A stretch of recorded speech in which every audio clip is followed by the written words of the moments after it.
주님은 나의 최고봉 6월 3일 묵상을 시작하겠습니다. 오늘의 제목은 주님과의 친밀함입니다. 오늘의 말씀을 읽겠습니다. 시편 25편 14절입니다. 여호와의 친밀하심이 그를 경외하는 자들에게 있으며 그의 언약을 그들에게 보이시리로다. 아멘. 오늘 읽은 말씀은 어제에 이어서 시편 25편을 읽었습니다. 시편 25편은 다윗이 고난 중에서 하나님만 우러러보고 하나님만을 경외하고 있음을 고백한 시편이라고 말씀을 드렸습니다. 이렇게 우리 삶에서 하나님만을 우러러보고 하나님만을 경외할 때 하나님께서 주시는 축복들이 있습니다. 그 축복들을 시편 25편에서는 이야기하고 있습니다. 여호와를 경외하는 자 누구냐? 그가 택할 길을 그에게 가르치시리로다. 그의 영혼은 평안히 살고 그의 자손은 땅을 상속하리로다. 여호와의 친밀하심이 그를 경외하는 자들에게 있으며 그의 언약을 그들에게 보이시리로다. 내 눈이 항상 여호와를 바라보면 내 발을 그물에서 벗어나게 하실 것이미로다. 아멘.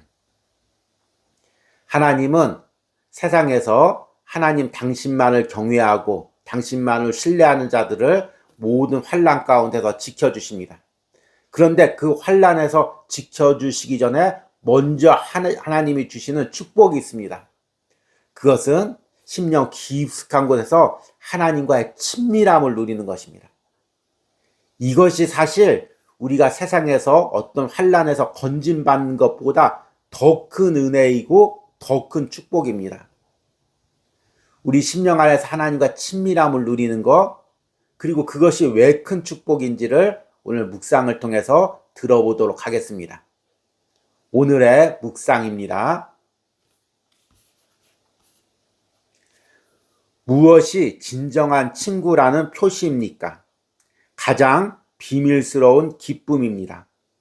많은 사람들이 당신에게 자신들의 비밀스러운 슬픔을 고백할지 모르나 진정한 친밀함은 자신의 가장 비밀스러운 기쁨을 의미합니다.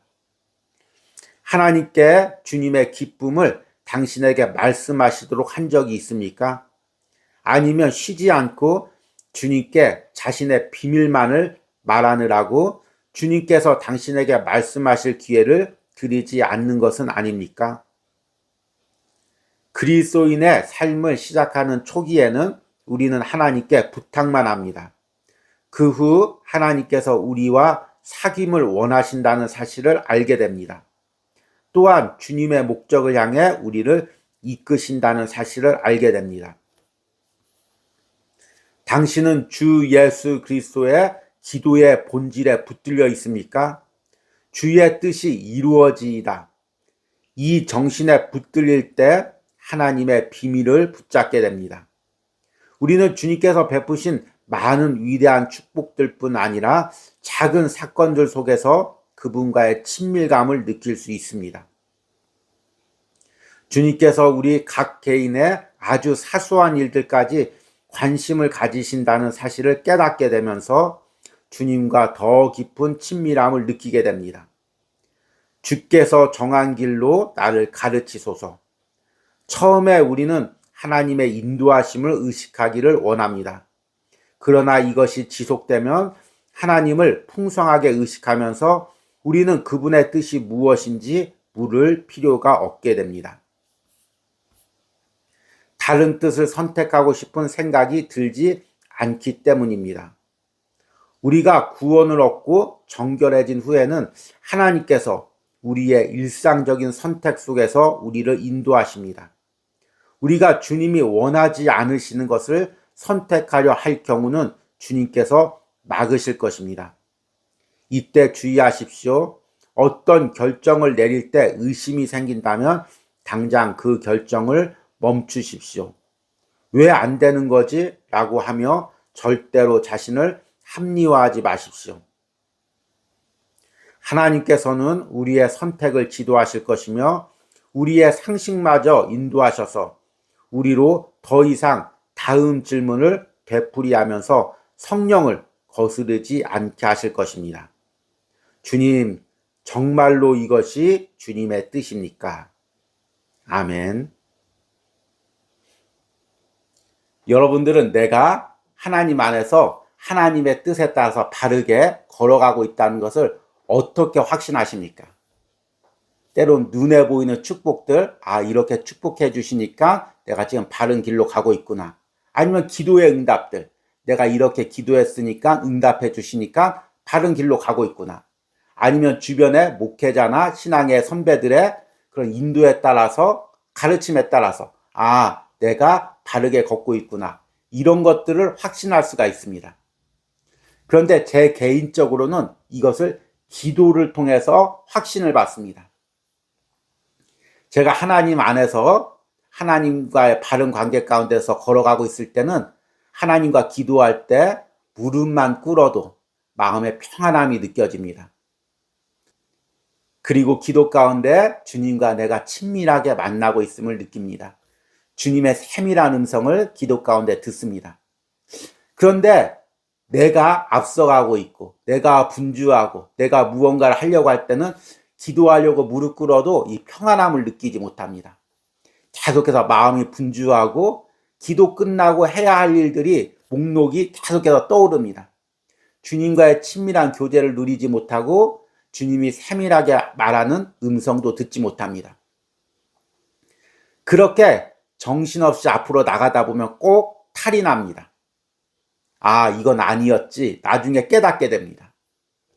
결국에 중요한 것은 어떤 일을 통해서 무슨 결과를 얻기보다도 내가 기도를 통해서 하나님과 친밀한 만남을 누리는 것이 중요한 것입니다. 이것이 우리 신앙의 본질이고 기도의 본질입니다. 저자는 이것을 하나님과의 친밀함이라고 이야기합니다. 무엇이 진정한 친구라는 표시입니까?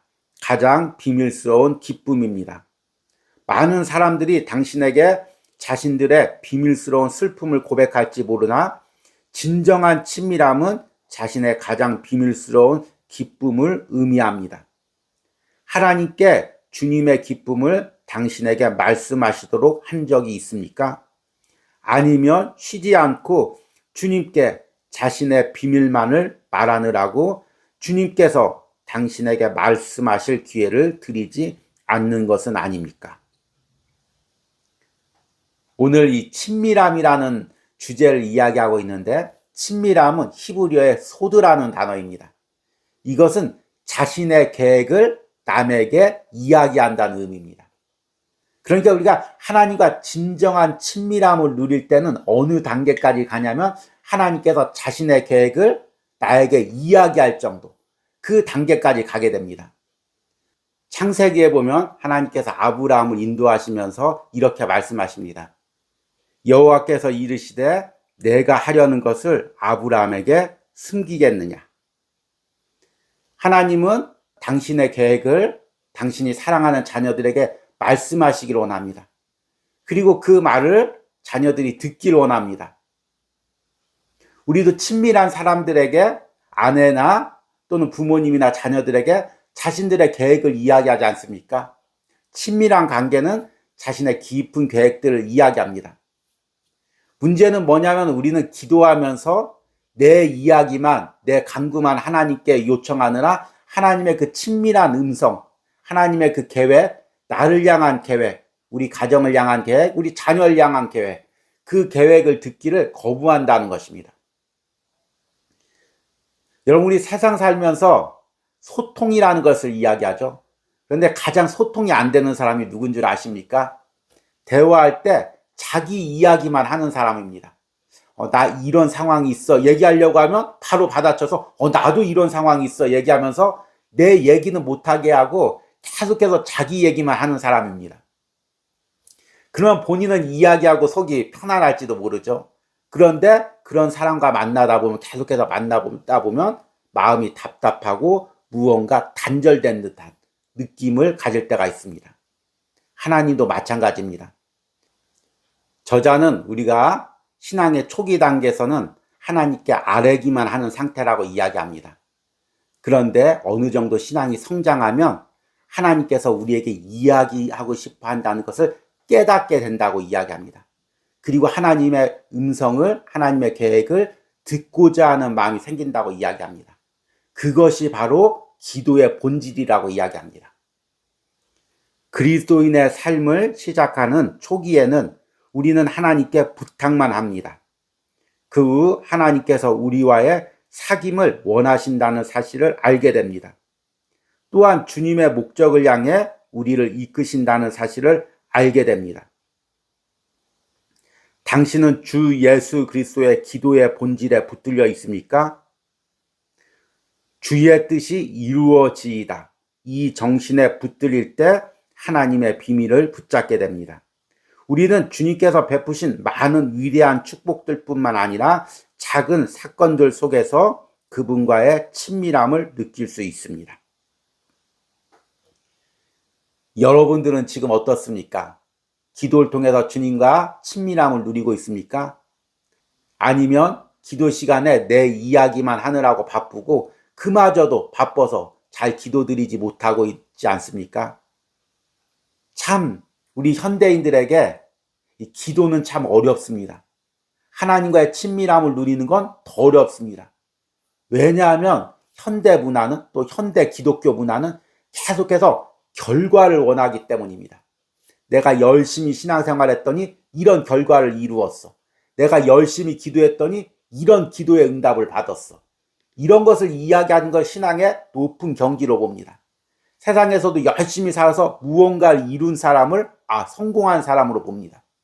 그러니까 우리는 빨리 기도 응답 받느라 세상에서 무엇을 이루느라 이것저것 주의 일을 하느라 기도를 통해서 하나님과 친밀한 관계를 누리는 시간이 점점 줄어듭니다. 그리고 그것을 중요하게 생각하지 않습니다. 기도만 해서 뭐해? 기도만 하면 답이 나와? 이것이 세상 사람들의 이야기가 아니라 요즘에는 믿는 사람들의 이야기가 되었습니다. 그래서 우리는 어쩌면 우리 마음 안에 기도하는 것을 시간 낭비라고 생각할 수도 있습니다. 그런데 주의 일을 하면서 깨달은 것은 기도 없이 주의 일을 하거나 친밀함 없이 주의 일을 한다면 내가 하는 주의 일이 금세 변질되고 내 욕심과 내 계획으로 변질된다는 것입니다. 여러분 지금 무엇을 하고 있습니까? 무엇 때문에 바쁩니까? 먼저 기도로 주님과 친밀한 시간을 가지시고 그 후에 열심히 세상에 나가서 일하시고 주의 일도 하시는 은혜가 있길 바랍니다. 오늘의 적용 질문입니다. 지금 내가 기도로 주님과 친밀함을 누리지 못하게 하는 내 삶의 분주함과 마음의 조급함은 무엇입니까? 우리 기도하겠습니다. 주님, 내 마음이 조급합니다. 주님, 내 삶이 정신없습니다. 이것도 해야 되고 저것도 해야 되고 사람들은 내가 이것도 하기를 원하고 저것도 하기를 원합니다. 요구합니다. 또 세상에서 뒤처지지 않기 위해서 바삐 달려가야 됩니다. 또 열심히 주의 일도 하고 예배도 드려야 됩니다. 주님, 그러나 이 분주함 가운데, 이 정신없는 가운데 먼저 주님과 친밀함을 누리게 하여 주시옵소서. 주님이 나를 향한 계획, 우리 가정을 향한 계획, 우리 자녀를 향한 계획, 내가 속한 공동체를 향한 계획, 주님이 말씀하시고자 하는 그 말씀을 먼저 듣고자 합니다. 그리고 그 주님과의 대화를 통해서 친밀함을 누리고자 합니다. 주님, 이 은혜를 주님은 나의 최고봉을 묵상하는 모든 심령 가운데 허락하여 주시옵소서. 예수님의 이름으로 기도했습니다. 아멘.